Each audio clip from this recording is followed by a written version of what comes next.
नमस्कार दोस्तों, current affair with Wasim Khan में आपका एक बार फिर स्वागत है। दोस्तों, आज मैं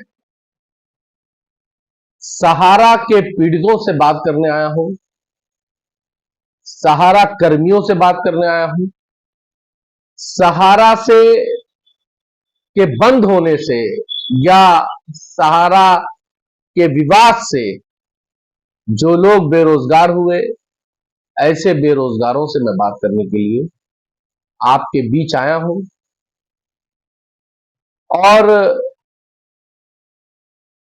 मैं एक छोटा सा वीडियो जो 1 मिनट से कम का है वो आपको दिखाना चाहता हूं।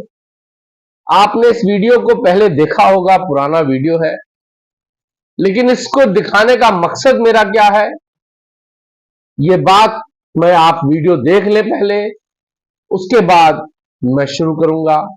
वीडियो दिखाने से पहले फिर आपसे वही पुराना निवेदन है कि अगर आपने हमारे इस channel current affair with Wasim Khan को सब्सक्राइब नहीं किया है तो प्लीज सब्सक्राइब करिएगा।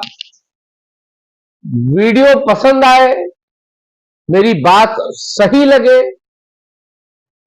कुछ आपके काम की लगे तो इसको लाइक और शेयर जरूर करिएगा। शेयर करिएगा ताकि बात ज्यादातर लोगों में पहुंच जाए और हम अपने मकसद में आपकी पीड़ाओं को लोगों तक पहुंचाने में कामयाब हो सके।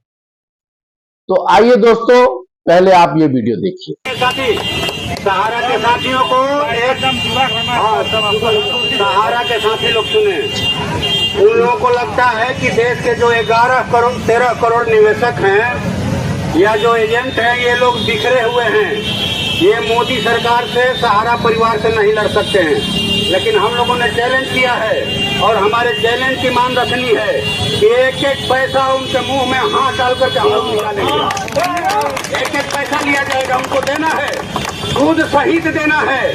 और जिन लोगों की मृत्यु हुई है, जिनको मृत्यु हुई है, उनको 10 लाख का अतिरिक्त मुआवजा देना है ये लोग, हम लोग।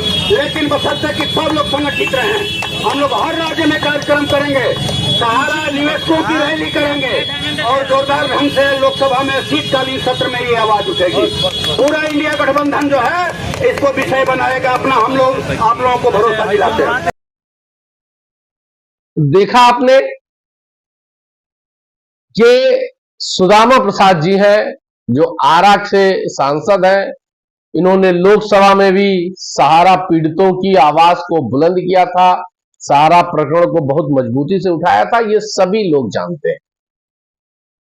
हम बहुत धन्यवाद देना चाहते हैं इनका कि इन्होंने सहारा के पीड़ितों के दर्द को समझा।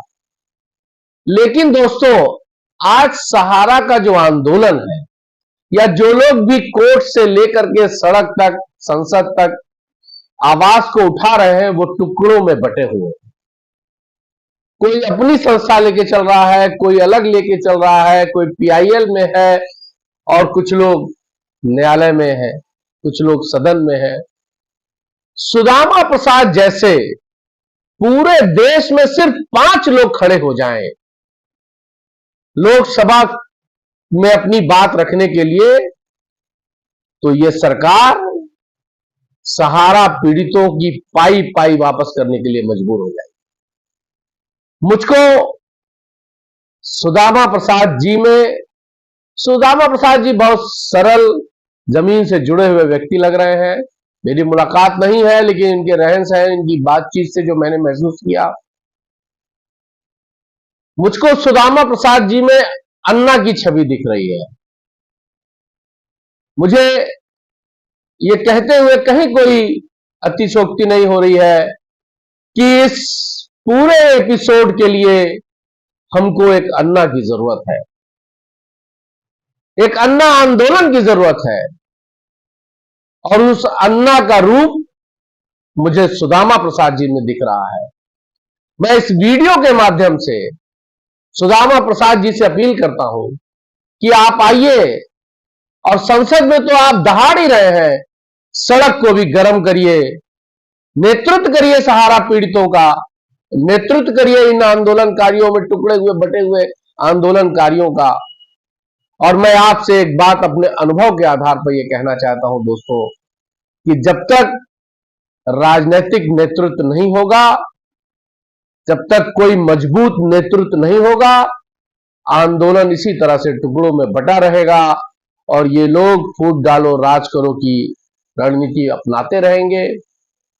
तो आइए मिलकर के सुदामा प्रसाद जी से और सुदामा प्रसाद जैसे लोगों से, हालांकि दो एक और सांसदों ने बात उठाई है, लेकिन जिस मजबूती से सदन के अंदर और सदन के बाहर भी अपने लोगों से उन्होंने जो शब्द इस्तेमाल किए कि हलक में से डाल के पैसा निकाल लेंगे, इन बातों से लगता है कि सुदामा प्रसाद जी के अगर चाहे तो इसका नेतृत्व करें और सहारा पीड़ितों को न्याय दिलाएं। इतिहास में सुदामा प्रसाद जी अमर हो जाएंगे, दर्ज किए जाएंगे और बड़े नेता और देश स्तर के नेता बनकर के उभर सकते हैं, ऐसा मेरा मानना है। मुझे सुदामा प्रसाद जी से बहुत उम्मीद है। सुदामा प्रसाद जी गरीब परिवार से आते हैं, दलित हैं, और इसलिए वो हमारी भावनाओं को, गरीबों की परेशानियों को, उनके दर्द को बखूबी समझ रहे हैं। और उन्होंने जिस हिसाब से गांव खलियान की बातें की थी, जिस हिसाब से पोर्टल को रिजेक्ट करने की बात की थी, उससे मुझे बड़ी उम्मीद है। और मैंने कहा 5 सांसद भी इस देश के अगर सुदामा प्रसाद जी की तरह से लग जाए तो इसको कोई रोक नहीं सकता है, इसको कोई डिगा नहीं सकता है। सरकार को झुकना पड़ेगा। मैं बार बार क्यों कह रहा हूं, अन्ना का आंदोलन आपको याद होगा। अन्ना के आंदोलन में देश को करवट बदलने में मजबूर कर दिया था। बसी बसाई सरकार उखड़ करके चली गई थी, चाहे वो शीला दीक्षित जी की रही हो, चाहे डॉक्टर मनमोहन सिंह की रही हो। तो सहारा पीड़ितों की एक संख्या है, सहारा कर्मचारियों की एक संख्या है। हम सब लोग सुदामा प्रसाद जी के नेतृत्व में सड़क पर आने के लिए तैयार है। और जो टुकड़ों में बटे लोग हैं, जो पीआईएल से लेकर के सड़क, वो भी ठीक है, लेकिन जो टुकड़ों में बटे हैं ये ठीक नहीं है। और इसको एक प्लेटफॉर्म मिलना चाहिए और उस प्लेटफॉर्म के आधार पर इस आंदोलन को आगे बढ़ाना चाहिए।